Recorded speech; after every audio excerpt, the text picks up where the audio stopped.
All right, Max, what are we reviewing today? Today, we are reviewing Stories of the Islands. This is by Claire Angkasa. Um, it is about Indonesia, and I really enjoyed this one. So, the high level picture is that this book, like many things we reviewed before, it's three separate short stories. They are all based on traditional Indonesian folk tales. And the cool part about this is that they're essentially reimagined. Like the story changes, and each one of them involves female characters. And I guess in the original stories, they typically had less power. And in this one, they have really all of the power and autonomy. They're the focus of the story.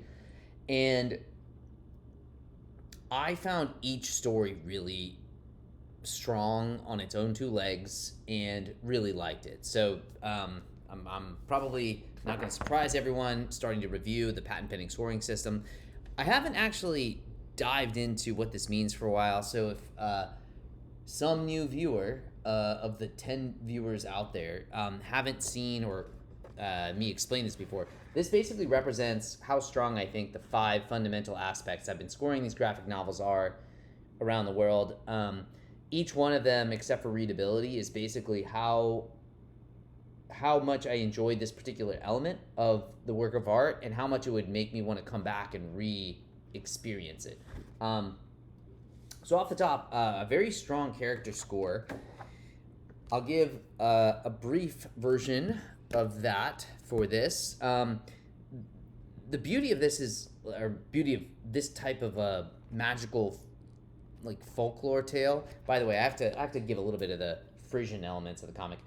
Every single chapter begins with um, uh, the title of the chapter. It'll give a subtle clue about what the core of the story is about, like a snail shell here, and then like I've mentioned this many times, I love character stories where you get a small number of characters that are all very distinct and um, have development that is interesting.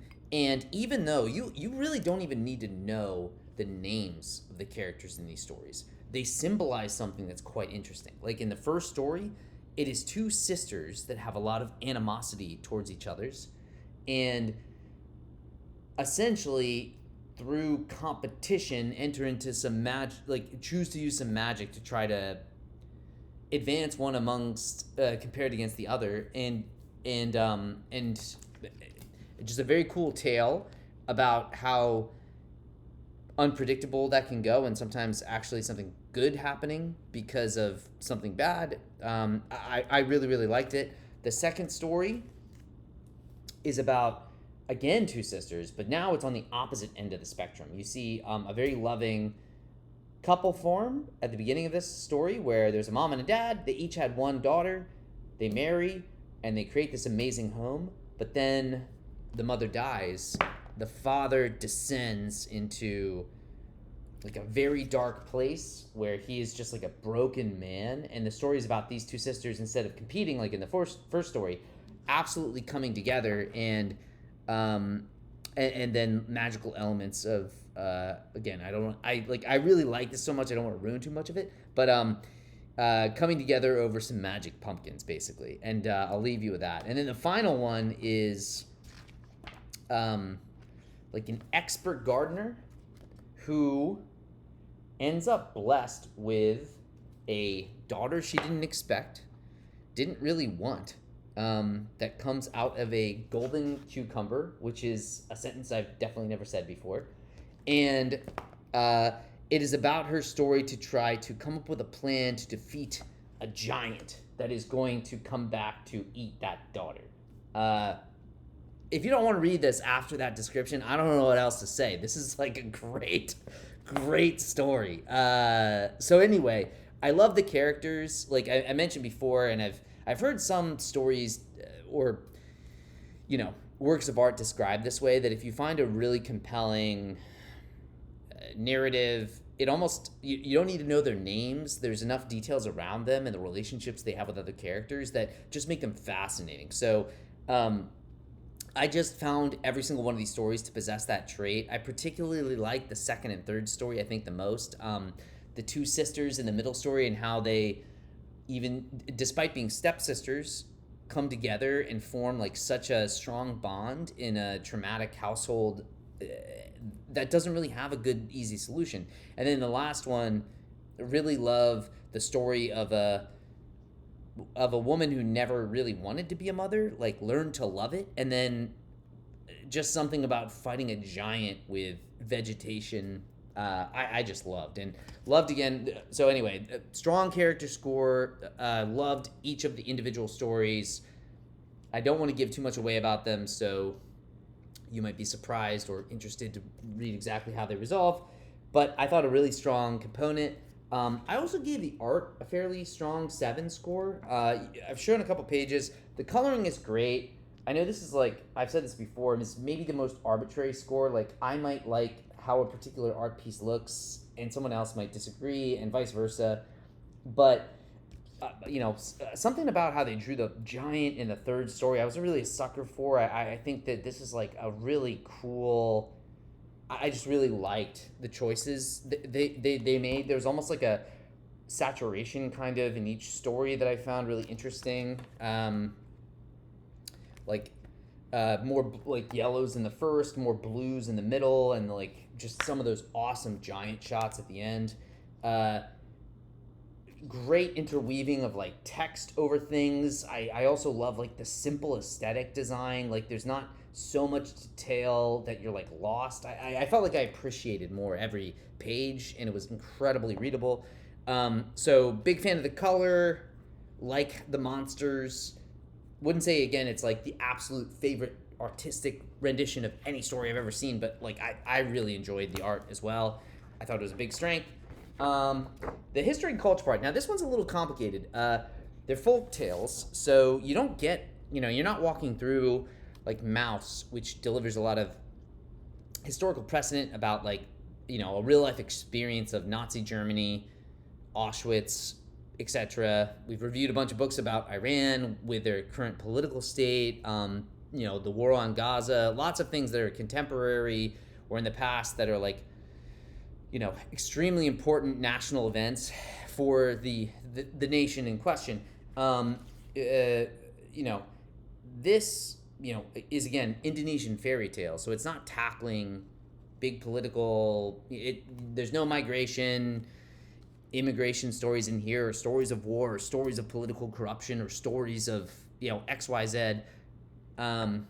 There's just reimagined folklore that like draws from inspirations culturally. I think the part that I gave this a 6, like a score of 6 out of 10 and not lower, was that I think they did, to me, like I'm drawing again from like Arnold R's description of Helena Filipina, where it a good graphic novel, if it's helping you experience the history and culture of a place, it like makes you feel like you're transported there just by reading the book.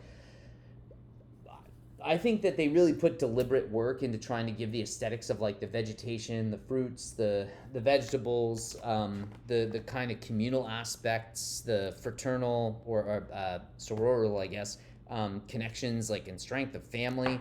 So I think that all came across really strong. I also think I've never seen this, which also helps the X Factor as well as the cultural history story. At the very end of this, it also gives you basically a summarized version of the original story for all 3 of them that they again do the reimagined version, and I just thought that was great. So like it's to me again, big events like wars and other monumentous things that are like something if you knew a fact about a particular country, it might be connected to one of those types of events.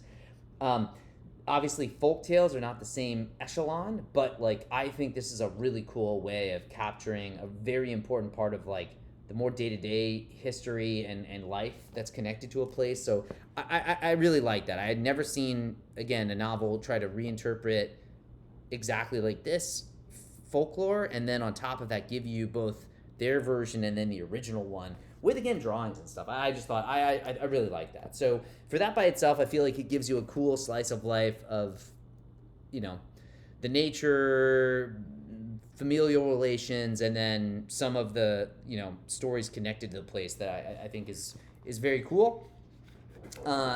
Readability, a slam dunk here, 8 out of 10. I think I read this in 2 nights.